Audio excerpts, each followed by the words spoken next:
And we are back, Odell's Roundtable, and we are joined by my guest. Let me just introduce him properly. Gentleman that hails from the West Coast. For sure.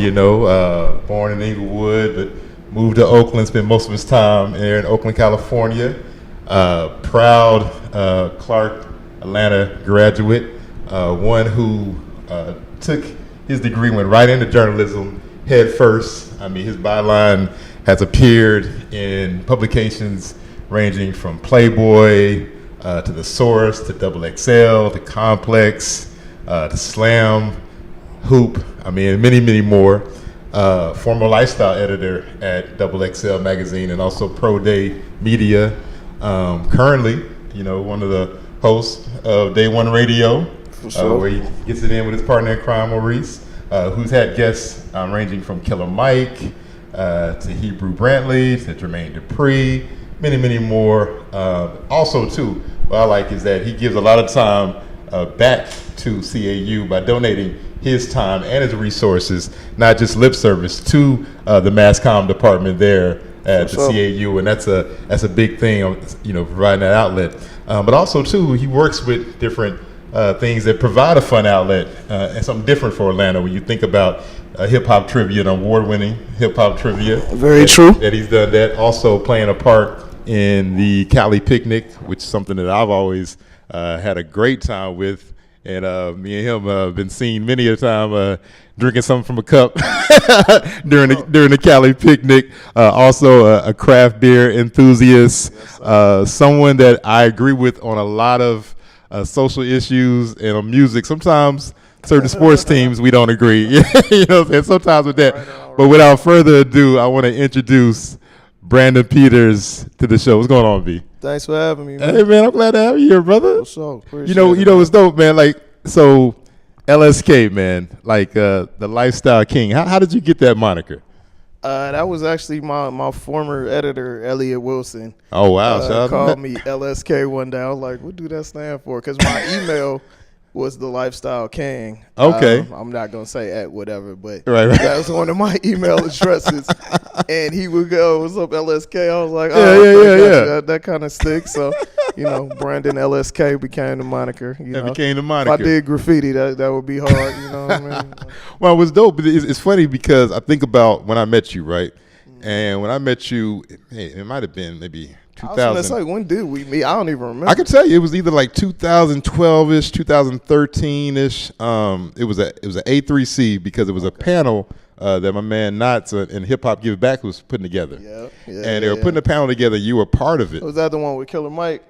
Yes. Okay, yeah. I believe that's what Killer Mike. I don't even do panels no more. That's just crazy.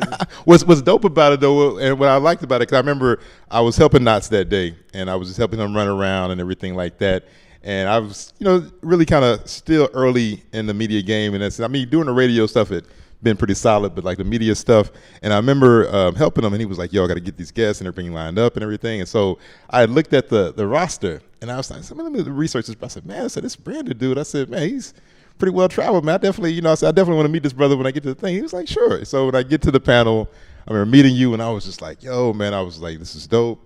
I said, all the work you've done and everything. And I said, this is something I'm trying to venture into a little bit. And, any insights you can give me and whatnot. And I really thought like you were possibly still living in New York or something like that. But what always stood out to me is you was like, nah, man, I'm here in Atlanta, man. He was like, let's link up, man. I'm here, bro. Say if you need something. And I don't know if you knew it, but that really inspired me to like, man, I need to really get on my hustle here in Atlanta.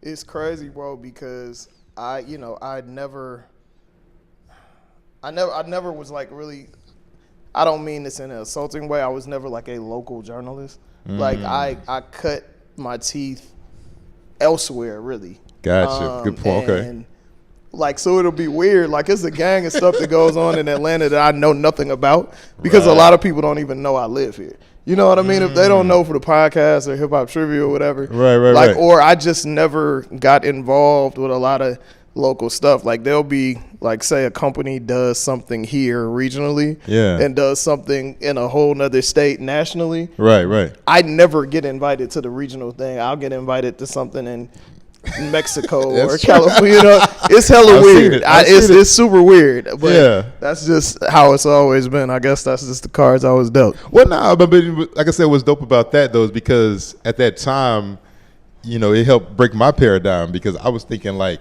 man, you know, I don't have no links to New York. I don't have no links to the Right. West Coast. I don't have this and that. And I was kind of like, man, what I'm going to do? But then I'm like, no, wait a minute. This brother's sitting right here. He's going to the same Yeah. events I go to. He's, you know, got on this hustle. I was like, let me get a little bit more serious and get something going. So actually, that's been inspiring me. Okay. But, you know, but also I want to say this too because a lot of times, so people, you make a great point, right? Like, so you cut your teeth elsewhere and stuff, right? And so then Right. people start saying, well, man, you know, man, this brother wrote for Playboy. He's wrote for all these different magazines and stuff like that. So sometimes it'll be discouraging for somebody else, right, to maybe get started. But the reality is that you didn't always have all those bylines. Talk about like at the beginning, like this, like you said, cutting your teeth and I getting never started. even wanted to write. Like I wanted to be a sportscaster. So I had interned at ESPN. I interned, my local ABC affiliate KGO. Okay. Under the legend Martin Wyatt in San Francisco, and I got offered a job at ESPN and didn't want to move to Harvard? to not even Hartford. It's in New Britain. Oh, yeah, It's either yeah. New Britain or the town right next to New Britain. I got you. Yeah, yeah, And yeah.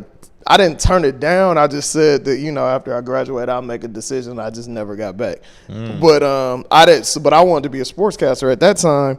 You know, you had to go work in like secondary markets, or really Yeah, not even yeah. secondary. Like it wasn't even the Orlando's or nothing like that. You had to go wow. work like Yeah, in you had to really get one-man your band towns, which means you go out and shoot yourself.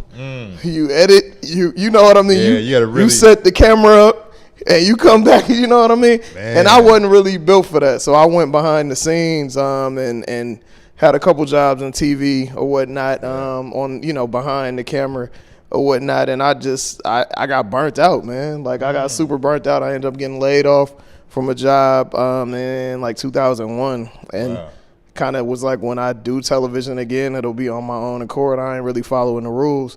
So I started writing. Actually, I got to shout out my brother Marcus Thompson, Okay. who's now a columnist at The Athletic, who wrote the Steph Curry Golden Book and all of that. So Okay. Mark, we met at CAU, and he really like pushed me into writing just a little bit, like, because he needed help with the newspaper, and he was like, you doing all this other stuff, just Right, come right. write. You know what I mean? We Yeah. lived on the same hall. He from Oakland, you know what I mean? I'm from Oakland or wow, whatever. okay, We knew a lot of the same people. So it was just like, man, just do it. Yeah. And it turned into a side hustle. Side hustle turned into a career. Wow, that's so dope, man. Let me ask you this though, like with that being said, right? And like you said, you getting invited to a lot of different things and whatnot.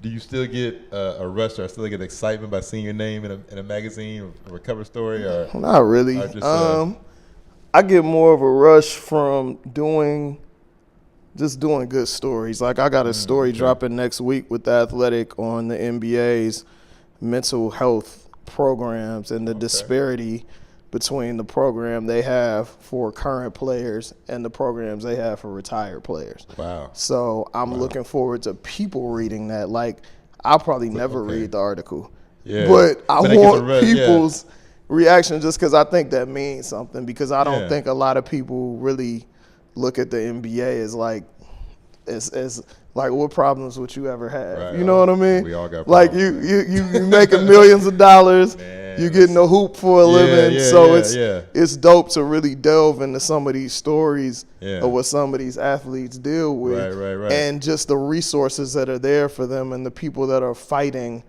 to make sure that they're good in this amazing program that Keon Dooling and Dr. Parham, who, if anybody knows anything about psychologists, he's one of the preeminent psychologists, brother out of LA. Right. This program they're putting together is like, it's amazing, and it can be cutting edge for all pro sports, man. So I'm looking forward to people reading that, and I also you know, Kobe has a new company called The Art of Sport, Right. which is like basically products, like skin products for athletes and for people who live high intensity lifestyles. But they're doing a whole editorial part of that. So I'm doing things for that as well. So I'm kind of excited about that stuff. But as far as seeing my byline, it's cool. Like, I'm thankful, but it really don't excite me, man. My mind is in 2019, midway through 2019 already. It's half the time people ask me about stuff that I did last week, and I would have to look at it like, I don't be thinking about that, man. Nah, but I mean, I love that though, because at the crux of it, at the heart of it, like you said, you get a rush from doing the quality work, and that's the thing about it. So the fact of the matter is still it's rooted in something of the content. It's not, you didn't say like, for sure, like, oh, one that got 10,000 hits or one that got this and that. You said, I'm just dude, focused on you the know what's quality. crazy about that, dope. bro? That's dope, man. Like, I used to, I did some stuff for Bleacher Report back in the day, and they were heavy on analytics and just like how did they reach the people? Yeah, and I would get emails like, oh, this story reached this or this story reached that, and I'd be like, that's cool, but I'm like, bro, it is what it is, man. Like, I never been, I want everybody who's interested to read what I write, but I've never been the person that's like, oh, this story got 100. I think that shit is corny.